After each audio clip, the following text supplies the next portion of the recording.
Howdy team, welcome back. It is a pretty overcast day here in southeast Queensland. I was whinging about not getting any rain and we had a really good downpour yesterday, which is when I was going to film this. But essentially today I'm going to be renovating these hybrid Bermuda grass trial plots.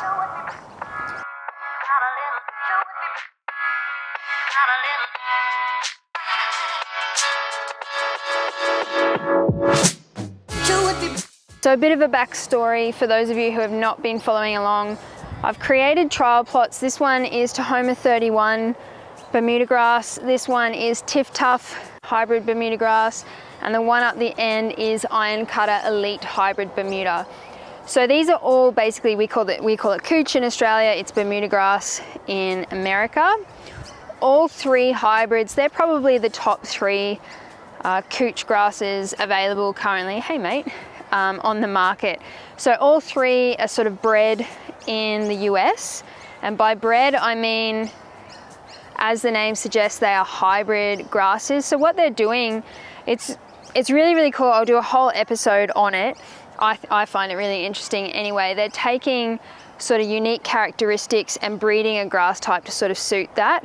So for things like drought tolerance, winter kill, all these sort of characteristics that homeowners are now looking for in a grass, as opposed to your sort of stock standard $5 a square meter wintergreen. So these are the top performing varieties.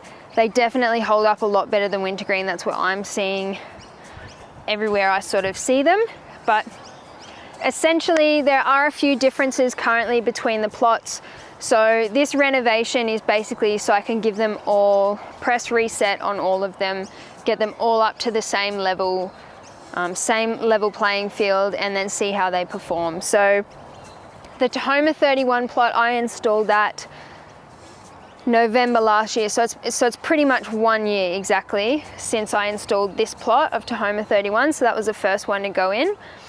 I then did the TifTuf at the same time as the Surgrange and the Zoysia australis. I did that a couple months ago. I'll look that up and I'll do an overlay. I can't actually remember, but I'll look up the exact date. And then the IronCutter plot, that went down just over 10 weeks ago. So it is a bit later in the season, the renovation I'm doing, and the reason I've waited is because I wanted to make sure all of the turf starter fertiliser that was used on the IronCutter is gone. So I want them all to have the same playing field. I'm going to do the same sorts of things to them. I'm not going to scarify the IronCutter. I might give it a little groom, maybe, but there's no need to scarify it. It hasn't been down very long, but I will scarify these two. I think that's it. That's the only difference between how I'm sort of going to go about it. I'll talk you through the whole process. I'm going to apply the same fertilizer to them and see how they perform, and see their color and everything like that, and give you updates. But you can see the plot borders are in.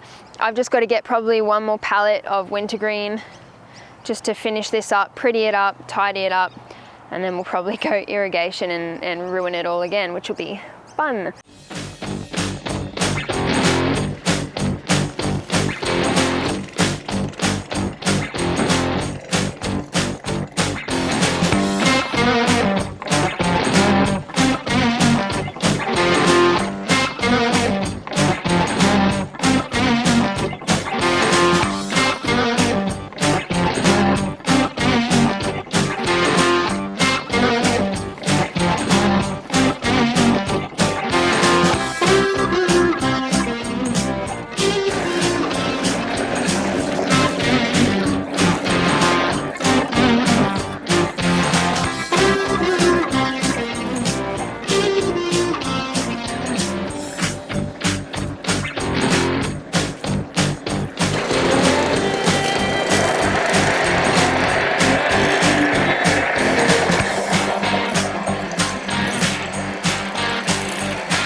Obviously it's a little bit damp, so there's some leaf material there that I haven't raked up into this, but this is a fair bit of thatch actually. And yeah, there's still more that hasn't come out. So I went the crosshatch pattern. That should let air and nutrients now get down into the soil. It should let it breathe. So sometimes excess thatch can sort of lead to disease issues and things like that. So what I'm going to do now is quickly wash down the mower and the scarifier, and then I'll head on to the TifTuf plot. We'll see how much thatch is there. I am expecting the Tahoma 31 to have more thatch, if for no other reason than it's been down quite a few months more than the TifTuf. So see how that goes. Hopefully the weather stays away.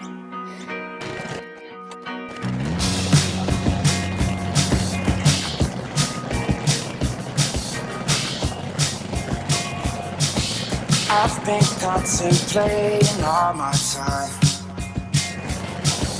My thoughts make me tired, just running through my mind. Wonder if there's peace I can find,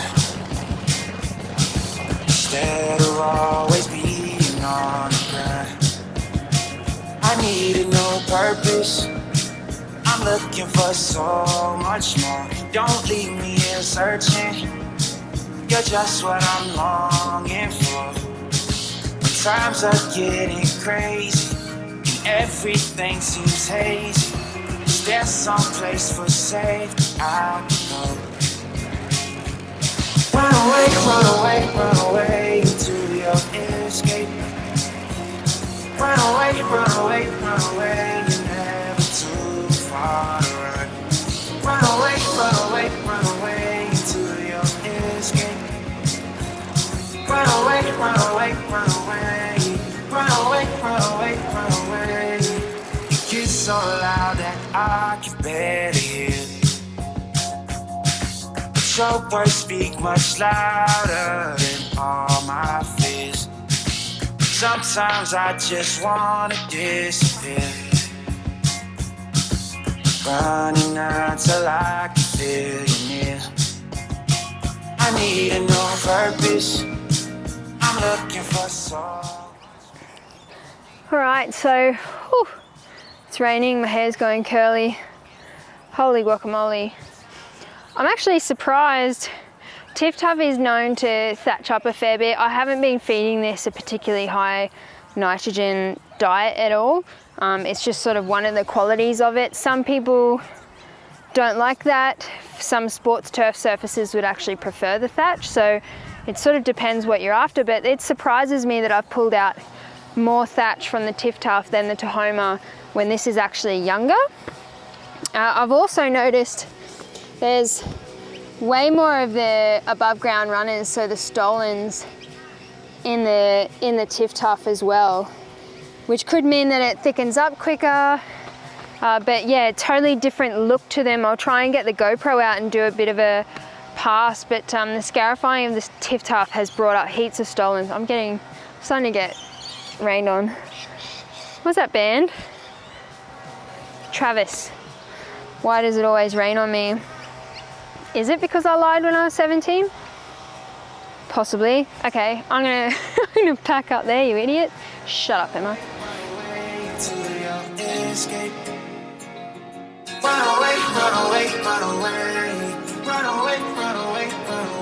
So I've got this machine out. The other camera's just gone dead. But I've got this machine on loan from the guys at Yard Empire. So it's a Predator Scarifier. I'm a dealer for those anyway, so I really rate the Scarify. But what's really cool is I've got a grooming reel fitted to this.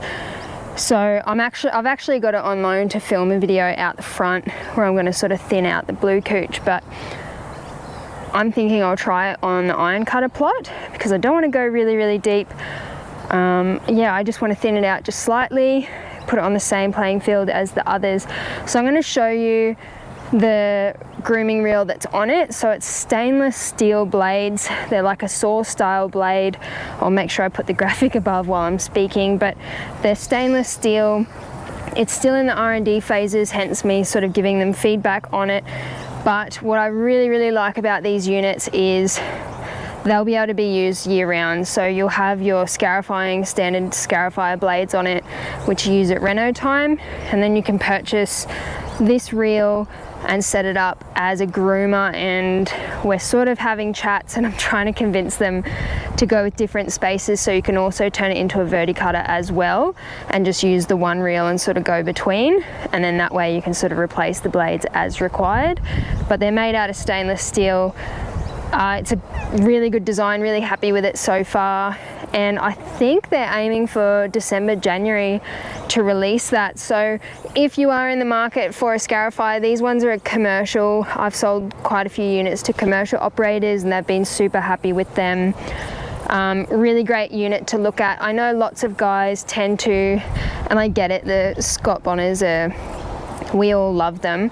They were never designed to be a verticutter or groomer, so to save you the cost of buying a secondhand Scott Bonner and then buying a verti reel or a grooming reel on top, this actually might be a more cost-effective option, and you've got a machine that was actually designed to do that task. So certainly an option for you. I'll put a link to in the description for the Scarifier, but keep an eye out because those grooming reels are coming and I think they'll go really well.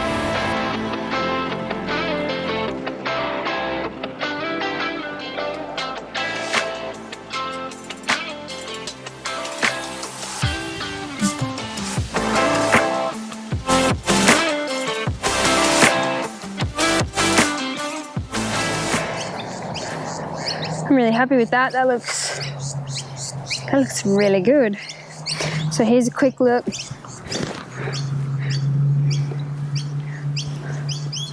Hopefully it shows up on camera. That's done a really good job actually. So that's all I'm really wanting to do for the IronCutter. I'll clean that up. I'm not going to aerate because this is 10 weeks old, the TifTuf's 6 months old, the Tahoma is 1 year old, but I don't really need to amend anything.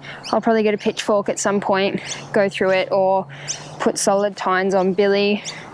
But yeah, I'm partly a bit tired and cutting corners, but I just don't think they need aerating. So I'm going to skip that step. I'm going to give them all a bit of a top dress, a bit of a fertilise, and we'll go from there.